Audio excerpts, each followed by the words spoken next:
because we've got a special guest with us today. He's been professionally fighting since at least 2000 and has an impressive record of 40 wins and only 4 losses. He's going to be fighting Michael McDonald at UFC 145, Jones versus Evans, on April 21st in Atlanta, Georgia. He's the former WEC Bantamweight champion and current UFC fighter, Miguel Torres. Miguel, welcome to MMA Today, and thank you for taking the time to join us here. No problem. How are you guys doing tonight? Awesome. It's wonderful having you on the show. Let me ask you a question. You started out your career, Miguel, at 20-0, and with that kind of a record, was it tough for you to take that first loss after so many wins? No, actually it wasn't. You know, the first time I lost in my hometown. I was coming off of an ACL injury, and when I got it replaced and I got it fixed up, I thought I was healthy enough to go back and fight, so I fought 7 months after my ACL surgery. And, you know, the doctor did tests, so I was stronger and I was faster, but mentally and I wasn't there mentally and emotionally, because when you're in a fight that big in your hometown, it was 4,000 seat venue, and it was sold out. Everybody was there to pretty much see me fight. And just the pressure of the fight and ticket sales and promoting, and it was a lot, and I lost by a decision. The first time I smoked them, and I got up to walk back to my corner after the bell rang, and I couldn't even walk. I was like Bambi on like trying to walk on ice. I get back to my corner, and I knew I had a problem. I never told my corner this. I told them I'm tired. My legs are shot. And they pretty much couldn't say anything but throw water on me and send me with a towel and told me to get back in there. So, you know, that loss came, and it hurt really bad, but it pretty much built me to be who I am mentally and physically. Sure. So you kind of were mentally prepared when you felt that your body was not dealing well with the damage you had been taking. No, I had no idea I just kept fighting. You know, I didn't give up. Sure. You know, I didn't have anything in my legs anymore. I didn't give up. I kept fighting. I was attempting things, and, you know, he beat me by a decision. You know, he just pretty much just laid on me the whole time. I couldn't do nothing about it. Sure. And, now later... after that, you know, I went into, like, ultra training. Sure. And later you avenged that loss, and then you compiled a record of 37 wins with only 1 loss. At that time, it seemed that you and Uriah Faber seemed to rule the WEC. But then after that, you went on a 3-3 record in your next 6 fights. What would you attribute the significance to that change?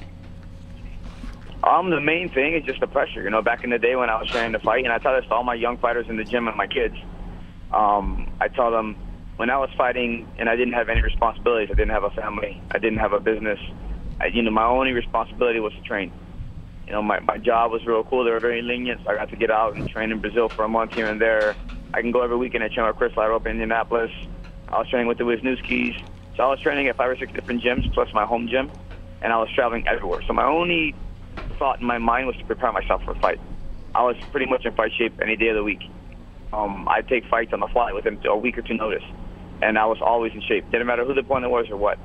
And now the fights are a lot bigger, so I have a lot more time in between fights. And in between that, you know, I'm a dad, I'm a husband, I run a business, a very huge business. You know, I teach my classes in my gym, I train fighters. You know, I run the gamut. You know, I do promotions for my sponsors, I travel for the UFC. And when I lost that fight against Brian Bowles, you know, a lot of people don't know, I fought Mitsugaki, and that fight, you know, I won the fight, but I took a lot of damage. My whole style was very reckless and very dangerous. So, you know, just to go out there and fight like that, I took about a month off because I was injured. I had bad hands and I hurt her rib. And when I came back to try training in June to fight Bowles in August, you know, I was doing ESPN, doing promo for Echo for the UFC. UFC 100 was that weekend, or that week in July, and I was pretty much traveling, not training. And Bowles, you know, he knew he was going to fight me since, I want to say January. And just 2 different mentalities. He had the mentality that I always had, and for the first time in my career, I was out there and I didn't know what, you know, I knew I wasn't prepared. I knew I didn't put the time in. And I was doing well. I just got caught. Interesting. And, you know, that showed me that I have to find a balance, and I have to be able to get away from all the pressures at home. And that's when I started traveling to train for fights at different gyms. Sure. Now, you've been in MMA for so long. What are some of the changes you've seen in both the number of fighters and the quality of fighters since you first started fighting in 2000 and before? Well, the biggest thing that I see now, when I was fighting back in the day, there was no weight classes. It was pretty much lightweight was 160 and under. And you'd go in, you sign your name, you would write your weight, they wouldn't weigh you. And that was how it was. There was no doctor, there was no ring check, there was no glove check, there was no cut and spike. You know, all you needed was a mouthpiece. And we fought for honor and for glory. There was nothing. There was no money. There was no pay. I fought in the days of where my first 8 fights I didn't get paid, and then after that I was getting $100 a fight. So those are the days that I came up in. And nowadays, with the UFC's taking it mainstream, and I see it in my gym and my buddies' gyms and just on the street. Everyone wants to be a fighter these days, and they're all seeking fortune, and they want the fame and the fortune, but they don't understand what it takes to put the time in. Is the quality better today? High. I mean, the training methods. Every gym pretty much has the right idea on how to train. It's just a matter of being able to stick to it and fight for the right reasons. Sure. Are the fighters better today than they were back then? I'd say so, 100%, because back then you had a guy that was a pure wrestler, a pure striker, or, a pure jiu-jitsu guy. And the trend was, jiu-jitsu dominated for a long time. Then wrestlers came out, and strikers took over for a while. Then wrestlers went to jiu-jitsu, and then, you see the trends. Now we have wrestlers starting to dominate again. So what's happening now is everyone's going to learn how to wrestle. The next generation, like my kids that are going to take over my place when I retire, these kids are wrestling since they were 5. They've been in jiu-jitsu for 6 years already, and they're striking. So by the time they get to fight in the UFC, they're going to be at a level where they know how to do everything. So fights are going to get very exciting in about the next 5 years. Well, I appreciate you mentioning your business, because I read somewhere that you have a gym in Indiana, but I also read somewhere that you fight out of Montreal, Canada. Are you? My home gym is in Hammond, Indiana. Okay. But I started training with Faraz Zahavi in TriStar Gym in Montreal, Quebec. And I've been there for about 2 years. And I split my time up between them and the Black Zans. They're managed by ASM. My management company, they run the Black Zans, and that's what I train with in Florida. Ah, okay. So my camp there and the other half at TriStar. You're doing a lot of traveling around then. Oh, yeah, well, for sure. The thing is, where I come from, I have very dedicated training partners and guys that want to help me out a lot, but they're part-time training. They go to school full-time, they work full-time, they have families. So by the time they come to the gym and they're ready to go to work, they're already tired. They already had a full day of living their lives. And then they get beat up and have to come back and do it again. And it's just not fair to them or to myself. Sure. Nowadays, there's dedicated gyms only to training fighters, and only guys that only fight, only people that only coach the fighters. Now, and, the quality of training camps have gone up, so the quality of fighters got to go up the same. You got to follow the same thing. You got to follow the trends. Sure. How important is this upcoming fight against Mike McDonald for you, and where do you hope it'll take you? That's a good question, because yesterday I got asked the same thing from a buddy of mine, and I told him, every fight you have is the next biggest fight of your career. And he's a young guy, he doesn't have that much experience, but he's very aggressive. He's got 4 wins in the UFC, and he wants what I have. He's going to try to take food off of my table that I feed my family with, and I'm going to go out there and I'm going to destroy this kid. I know he's not a big wrestler. I know he likes to strike, so this is going to be pretty much a 3-round boxing match. And I'm going to knock him on his ass. One of your strengths, certainly the submission game. Is that where you see yourself having a significant advantage? I think I'm going to have an advantage pretty much everywhere. He hasn't fought anybody that's going to test him. I'm the first big fight that he's ever had. And, okay.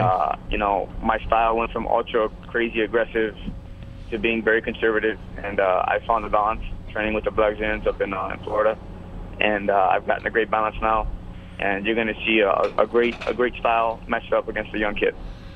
Well, we're really looking forward to that fight. He has an impressive record, but what you're saying is opponents aren't up to the caliber of the opponents that you faced. Right? It's a huge difference, Sure. It's a huge difference.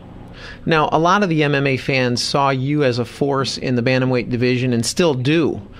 When you were brought back into the UFC, did you have any discussions with Dana White about your impact or opportunities that you might have in the Bantamweight division in the UFC? No, pretty much it's just I know by the following that I have with my fans, the relationship that I have with fans. I have a huge following on Twitter. Everywhere I go when I travel, people recognize me. I know I helped build the Bantamweight division to what it is now. I know I'm not done doing my job. My job is to make everyone know what the Bantamweight division is about. Sure. And, that's my goal in life.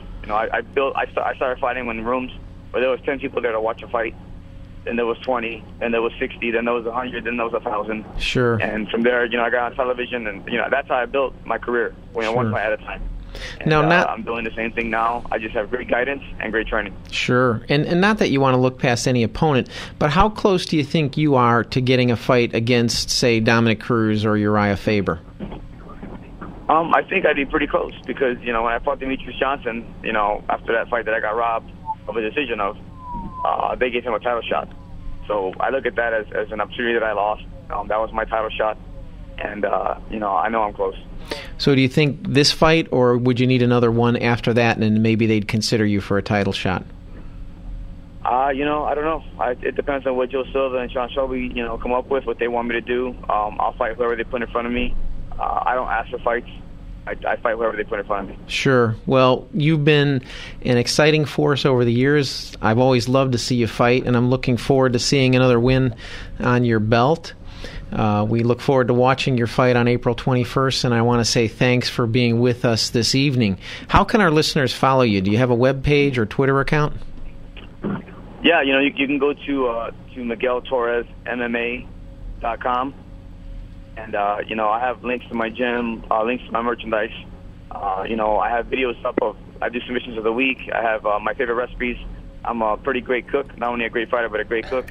Ah. So, I film, I have different recipes up there. If you like tacos or soup or something like that, I put a lot of crazy recipes. Awesome. And you want to impress your friends, check it out. All right. That sounds cool, getting a recipe from an MMA fighter. I like that. Miguel, it's not my recipe, it's my mom's recipe. So it's legit. All right, that sounds good. We like that. It's truly been a pleasure having you on the show, and I'd like to personally thank you again for taking the time to join us. We wish you the best of success in your upcoming bout and hope to talk to you again after the victory. For sure. Thank you guys very much. Well, thanks for being on. That was Miguel Torres, one of the top UFC bantamweights out there. We wish him the best. We've got